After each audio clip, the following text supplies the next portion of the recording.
বন্ধুরা, তাপমাত্রা যত বাড়তে শুরু করছে তোমরা দেখতে পাচ্ছ আমার হাইব্রিড থেকে শুরু করে দেশি জবা গাছ, প্রত্যেকটা জবা গাছের মধ্যে যেমন ফুল ফুটতে আরম্ভ করেছে, তেমন কিন্তু আমার প্রত্যেকটা গাছের ডালে ডালে তোমরা কিন্তু অসংখ্য সংখ্যায় এই সময় কিন্তু কুঁড়িকে আসতে লক্ষ্য করতে পারছো। কারণ আমরা সকলেই জানি এই গ্রীষ্মকাল কিন্তু আমাদের জবা গাছের মধ্যে প্রচুর পরিমাণে ফুল এবং কুঁড়ি আসার সময়। কিন্তু বর্তমান সময়ে দাঁড়িয়ে তোমরা অনেকেই আমাকে বলছো তোমাদের হাইব্রিড জবা গাছ তো দূরের কথা, তোমাদের দেশি জবা গাছের মধ্যেই এই সময় ফুল আসতে চাইছে না। দিনের পর দিন কেটে যাচ্ছে এবং বিভিন্ন ধরনের পরিচর্যাকে তোমরা করছো, কিন্তু তার সত্ত্বেও তোমাদের অধিকাংশ দেশি জবা গাছের মধ্যে তোমরা কিন্তু এই সময় কুঁড়িকে আনতে পারছো না।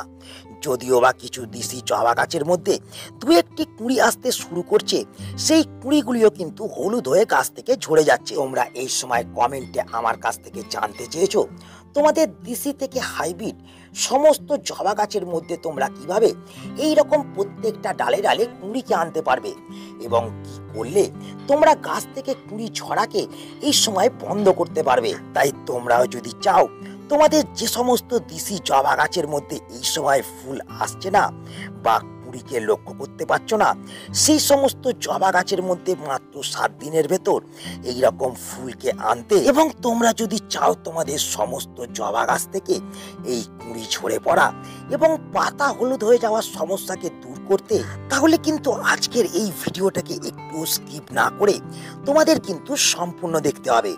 কারণ আজ আমি এই ভিডিওতে তোমাদের বলবো যে কোন কোন কারণের জন্য তোমাদের দেশি জবা গাছের মধ্যে এই সময় তোমরা কুঁড়িকে আনতে পারছো না এবং কোন কারণের জন্য তোমাদের দেশি থেকে হাইব্রিড সমস্ত জবা গাছের কুঁড়ি এই সময় ঝরে যাচ্ছে।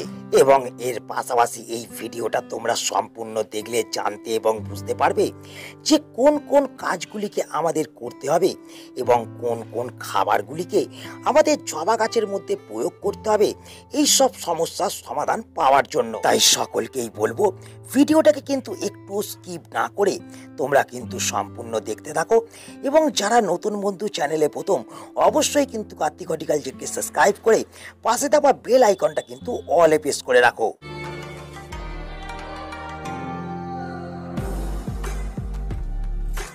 বন্ধুরা, আমার এই জবা গাছটাকে তোমরা দেখো, তোমরা দেখতে পাচ্ছ আমার কিন্তু এই জবা গাছের প্রত্যেকটা ডালে ডালে কিন্তু অসংখ্য সংখ্যায় কুঁড়ি এসছে। আমার এই ছোট জবা গাছের মধ্যে নিচ থেকে ওপর পর্যন্ত কিন্তু কুঁড়িতে ভরা, এবং একটাও কুঁড়ি এই সময় কিন্তু আমার হলুদ হয়ে ঝরে পড়ছে না। তো শুরুতেই আমাদের মাথায় রাখতে হবে আমাদের প্রত্যেকটা জবা গাছের মধ্যে এই ধরনের অসংখ্য সংখ্যায় এই সময় কুঁড়িকে আনার জন্য এবং গাছের মধ্যে কুঁড়ি ছড়াকে রোধ করার জন্য আমাদের কিন্তু গাছগুলোকে এই সময় সুস্থ রাখতে হবে। এবং সুস্থ রাখার জন্য আমাদের প্রথম কিন্তু দুটো কাজকে এই এপ্রিল মাসের শুরুতে দাঁড়িয়েই কিন্তু করতে হবে। সেটা হলো প্রথম, গাছের মধ্যে আমাদের সঠিকভাবে রোদ লাগাতে হবে। তোমরা যে দেখতে পাচ্ছ আমার এই গাছটা ফুল সানলাইটে এখনো পর্যন্ত আছে, কিন্তু আমার এই গাছটার মধ্যে ঠিক 12টার পর কিন্তু ছাওয়া পড়ে যাবে। তো তোমাদেরও এই সময় দেশি থেকে হাইব্রিড সমস্ত জবা গাছগুলোকে এই সময় এমন একটা স্থানে রাখতে হবে যে স্থানটার মধ্যে সকাল থেকে দুপুর 12টা অবধি রোদ পাবে এবং ঠিক দুপুর 12টার পর গাছগুলোর মধ্যে ছাওয়া পড়ে যাবে। তবেই কিন্তু আমরা এই প্রখর রোদ্দুরের হাত থেকে আমাদের গাছগুলোকে বাঁচাতে পারবো। এবং এই সময় যে 36 থেকে 38 ডিগ্রি সেন্টিগ্রেড চলছে, সেই তাপমাত্রা থেকে যদি আমরা গাছগুলোকে এই সময় বাঁচাতে পারি, তাহলে কিন্তু অনেকাংশেই আমরা এই কুঁড়ি হলুদ হয়ে ড্রপ হয়ে যাওয়ার সমস্যা বা পাতা হলুদ হয়ে যাওয়ার সমস্যাকে আমরা কিন্তু বন্ধ করতে পারবো। এর পাশাপাশি আমাদের যে 2 নম্বর বিষয়টাকে মাথায় রাখতে হবে, সেটা হলো আমাদের জবা গাছের মাটির মধ্যে আমাদের কিন্তু সঠিক সময়ে জলকে প্রয়োগ করতে হবে। তো সঠিক সময়ে জল প্রয়োগ করা মানে আমরা কখন জল প্রয়োগ করব? আমরা এক সকালবেলায় গাছের মাটিতে জল প্রয়োগ করব, আর এক আমরা হচ্ছে বিকালবেলায় মানে সূর্য ডুবে যাওয়ার পর আমরা কিন্তু গাছের মাটিতে জলকে প্রয়োগ করব। এবং জল জল যখন আমরা প্রয়োগ করব, আমরা কিন্তু ভরে গাছের মাটিতে জল প্রয়োগ করব এবং গাছের মধ্যে জল প্রয়োগ করার সাথে সাথে আমাদের যে কাজটা করতে হবে সেটা হলো আমাদের যে সমস্ত গাছের মধ্যে আমরা জল প্রয়োগ করছি সেই সমস্ত গাছের মধ্যে আমাদের কিন্তু ঠান্ডা জলের স্প্রেকে সকাল এবং বিকাল কিন্তু করে যেতে হবে। তোমরা যদি চাও তোমাদের ছাদ বাগানের মধ্যে থাকা প্রত্যেকটা জবা গাছের কুঁড়িগুলি সঠিকভাবে ফুটে ফুলে পরিণত হোক এবং গাছের মধ্যে যেসব কুঁড়ি আছে সেই কুঁড়ি হলুদ হয়ে ঝরা বন্ধ হোক এবং তার সঙ্গে সঙ্গে গাছের মধ্যে বৃদ্ধি হওয়া পাতা এই রকম সবুজ চকচকে থাকুক, তাহলে তোমাদের দ্বিতীয় যে বিষয়টাকে এই সময় মেনে চলতে হবে সেটা হলো জবা বাগানে আসার পর যে বিষয়টা তোমাদের খেয়াল রাখতে হবে সেটা হলো তোমাদের দেখতে হবে তোমাদের প্রত্যেকটা জবা গাছের মাটির মধ্যে এই সময় আর্দ্রতা বজায় আছে কিনা। আর্দ্রতা বজায় থাকা মানে এই যে তোমরা দেখতে পাচ্ছ আমি আমার জবা গাছের মাটিটা তুললাম এবং তোলা মাত্র এই যে গাছের মাটিটা এরকম দলা বেঁধে গেল, মানে এর থেকে বুঝতে পারা যাচ্ছে গাছের মাটির মধ্যে কিন্তু আর্দ্রতা বজায় আছে। তো এই সময় যদি আমরা আমাদের গাছের মাটির মধ্যে এই রকম আর্দ্রতাকে ধরে রাখতে পারি তাহলে কিন্তু আমরা যে জিনিসটা দেখতে পাবো সেটা হলো গাছের পাতা যেমন এই রকম সবুজ চকচকে আছে, তেমন গাছের মধ্যে কুঁড়ি ঝরে যাওয়ার সমস্যা ধীরে ধীরে কিন্তু বন্ধ হয়ে যাচ্ছে। দ্বিতীয় যে বিষয়টাকে এরপর তোমাদের ফলো করতে হবে সেটা হলো তোমরা যারা এই সময় তোমাদের জবা গাছকে স্বল্প পুন করেছো বা তোমরা যারা তোমাদের জবা গাছকে হার্ড পুন করেছো এবং দেখছো এই সময় তোমাদের জবা গাছের মধ্যে নতুন গ্রোথ আসতে শুরু করলেও গাছের মধ্যে কুঁড়ি ও ফুল এই সময় আসছে না, তারা তোমরা এই সময় যে কাজটাকে করবে সেটা হলো গাছের মধ্যে কুঁড়ি ও ফুলকে এইরকম আনার জন্য এই সময় কিন্তু তোমরা তোমাদের জবা গাছের মধ্যে পটাশিয়াম যুক্ত খাবারকে প্রয়োগ করবে, কারণ গাছের গ্রোথের সাথে সাথে এই সময় কিন্তু গাছের মধ্যে কুঁড়িকেও তোমাদের আনতে হবে। তাই এই সময় যদি পটাশিয়াম যুক্ত খাবারকে প্রয়োগ করা যায় তাহলে কিন্তু গাছের মধ্যে মাত্র 7 দিনের মধ্যে কিন্তু কুঁড়িকে তোমরা আনতে পারবে। এবং এই সময় পটাশিয়াম যুক্ত খাবারকে প্রয়োগ করতে হলে আমরা কিন্তু দুটো পদ্ধতিতে খাবারকে প্রয়োগ করতে পারবো। এক হচ্ছে আমরা রাসায়নিক পদ্ধতিতে ব্যবহার করতে পারবো খাবারকে এবং তার সঙ্গে সঙ্গে আমরা কিন্তু ঘরোয়া পদ্ধতিতে ব্যবহার করতে পারবো। তো তোমরা যারা রাসায়নিক পদ্ধতিতে 7 দিনের ভেতরে তোমরা তোমাদের জবা গাছের মধ্যে ফুল আনতে চাও তারা তোমরা যে খাবারটাকে প্রয়োগ করবে সেটা হলো বন্ধুরা এটা। তো এই পটাশিয়াম যুক্ত খাবারটাকে আমাদের তৈরি করতে হলে আমাদের প্রথম যে জিনিসটা লাগবে সেটা হলো জল। তোমরা দেখতে পাচ্ছ আমি কিন্তু এখানে 1 লিটার জলকে নিয়ে নিয়েছি এবং এই 1 লিটার জলের মধ্যে প্রথম যে জিনিসটাকে আমাদের মেশাতে হবে সেই জিনিসটা হলো বন্ধুরা এটা। তো এই যে জিনিসটা তোমরা দেখছো এটা হলো লাল পটাশ এবং এই লাল পটাশকে আমরা কিন্তু এমওপি হিসেবে যে কোনো ফার্টিলাইজারের দোকান থেকে কিন্তু সংগ্রহ করতে পারবো। তো আমরা যেটা করব আমরা এই লাল পটাশকে আমরা কিন্তু 1 চা চামচ এই 1 লিটার জলের মধ্যে কিন্তু দিয়ে দেবো এবং এই পটাশকে প্রয়োগ করার পর আমাদের যেটা নিতে হবে 1 চা চামচ আমাদের নিতে হবে এখানে ম্যাগনেসিয়াম সালফেট বা চিনির দানা। তো দেখতে পাচ্ছ আমি কিন্তু এখানে ম্যাগনেসিয়াম সালফেটকে 1 চা চামচ নিয়ে এই দ্রবণটার মধ্যে কিন্তু প্রয়োগ করে দিলাম এবং সুন্দর করে আমি কিন্তু এই দ্রবণটা ভালো করে কিন্তু গুলে নিচ্ছি।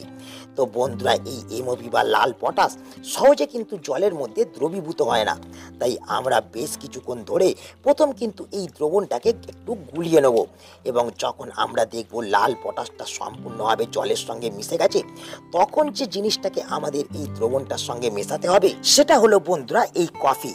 কফিকে আমরা যেটা করব 1 লিটার জলের মধ্যে আমরা কিন্তু 1/2 চামচ প্রয়োগ করে দেবো এবং এই কফিকে প্রয়োগ করলে যেটা হবে আমরা কিন্তু আমাদের গাছের মাটির মধ্যে যখন এই সারগুলো প্রয়োগ করব তখন কিন্তু এই সারের প্রভাবে গাছের মাটি যেমন ক্ষারীয় হবে না, তেমন আমাদের গাছের মাটি যদি ক্ষারীয় থাকে সেই গাছের মাটি কিন্তু অ্যাসিডিক হয়ে উঠবে এবং আমাদের কিন্তু এই কফির মধ্যেও ন্যাচারাল পদ্ধতিতে আয়রন, পটাশিয়াম এবং ম্যাগনেসিয়ামও থাকে। তাই এই যে দ্রবণটা তৈরি করলাম এই দ্রবণটাকে আমরা যদি প্রত্যেক 7 দিন অন্তর অন্তর মোট দুবার আমরা আমাদের প্রত্যেকটা দেশি জবা গাছের মধ্যে 250 থেকে 300 ml করে 10 থেকে 12 ইঞ্চি টবের মধ্যে ব্যবহার করে দিতে পারি, বা তার থেকে ছোট টব হলে আমরা যদি 200 ml করে ব্যবহার করে দিতে পারি, তাহলে কিন্তু আমরা দেখব মাত্র 7 দিনের ভেতর আমাদের প্রত্যেকটা দেশি জবা গাছ থেকে শুরু করে আমাদের হাইব্রিড জবা গাছের মধ্যেও প্রচুর পরিমাণে যেমন কুঁড়ি আসতে শুরু করছে, তেমন গাছের মধ্যে কুঁড়ি ঝরাও কিন্তু ধীরে ধীরে বন্ধ হচ্ছে। কিন্তু আমরা যদি ঘরোয়া পদ্ধতির মাধ্যমে আমরা আমাদের জবা গাছের মধ্যে পটাশিয়ামের অভাবকে মেটাতে চাই, তাহলে আমাদের যেটা করতে হবে সেটা হলো আমাদের এই ঘরোয়া দ্রবণটাকে বাড়ির মধ্যে তৈরি করে আমাদের জবা গাছের মধ্যে কিন্তু প্রয়োগ করতে হবে। তো কিভাবে এই দ্রবণটাকে আমরা বাড়ির মধ্যে তৈরি করব, তো চলো সেটা এবার আমরা দেখে নিই। বন্ধুরা, আমি এখানে যেটা করেছি, আমি কিন্তু এই পাত্রের মধ্যে শুরুতেই কিন্তু 500 ml জলকে নিয়েছি, এবং 500 ml জলকে নিয়ে আমি কিন্তু সেই জলের মধ্যে আমি 4 থেকে 5টা পেঁয়াজের খোসা এবং 3টে পাকা কলার খোসাকে কিন্তু শুকনো করে ভিজিয়ে রেখেছিলাম 24 ঘন্টা, তোমরা দেখতে পাচ্ছ।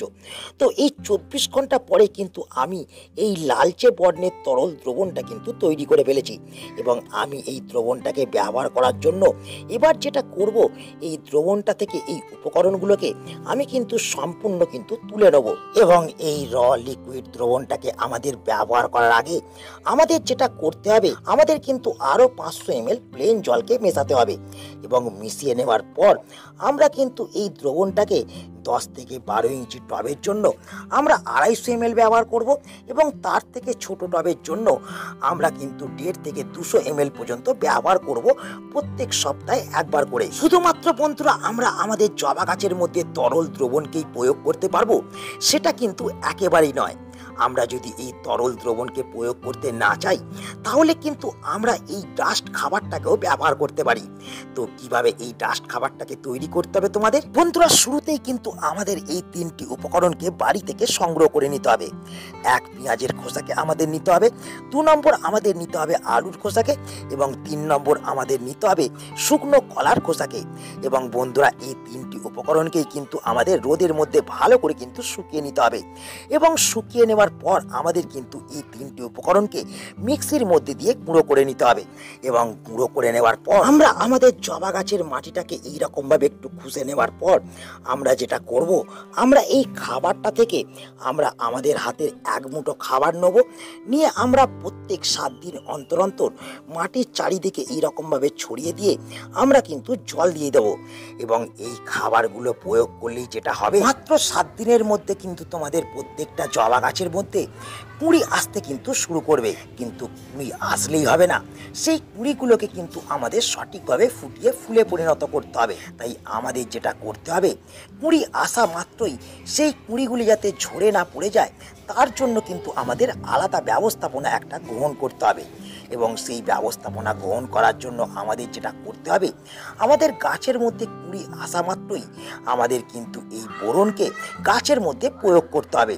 তো আমরা কিভাবে এই বোরনকে গাছের মধ্যে প্রয়োগ করব, শুরুতেই কিন্তু আমাদের একটা স্প্রেয়ার মেশিনের মধ্যে 1 লিটার কিন্তু জল নিতে হবে, এবং এই 1 লিটার জলের মধ্যে আমাদের 2 থেকে 3 গ্রাম বোরনকে মিশিয়ে দিতে হবে। তোমরা দেখতে পাচ্ছ আমি কিন্তু বোরনটাকে দিয়ে দিলাম, এবং 7 দিন অন্তর অন্তর বিকাল বেলায় আমাদের এই বোরন মিশ্রিত জলটা আমাদের প্রত্যেকটা জবা গাছের পাতার মধ্যে কিন্তু এইভাবে স্প্রে করে দিতে হবে।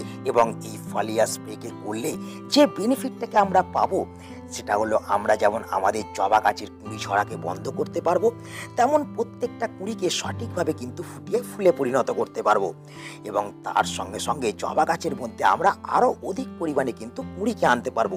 এবং এই 3টি কাজ ছাড়া যে গুরুত্বপূর্ণ বেনিফিটটাকে আমরা পাবো, সেটা হচ্ছে এই গরমে আমাদের গাছের পাতাকে ঝলসে যাওয়া এবং ঝিমিয়ে পড়ার হাত থেকে কিন্তু আমরা বাঁচাতে পারবো। তো আজ তাই এই ভিডিওটাকে এখানেই আমি শেষ করছি। আশা করি এই ভিডিওটা তোমাদের সকলের কাজে লেগেছে। যদি ভিডিওটা ভালো লাগে তাহলে অবশ্যই কিন্তু ভিডিওটাকে একটা লাইক করে দেবে, তোমাদের বন্ধুদের কাছে শেয়ার করে দেবে। যারা নতুন বন্ধু চ্যানেলে প্রথম, অবশ্যই কিন্তু চ্যানেলটাকে সাবস্ক্রাইব করে রাখবে। তো দেখা হচ্ছে আবার একটা নতুন ভিডিওতে। সকলে ভালো থেকো, নমস্কার।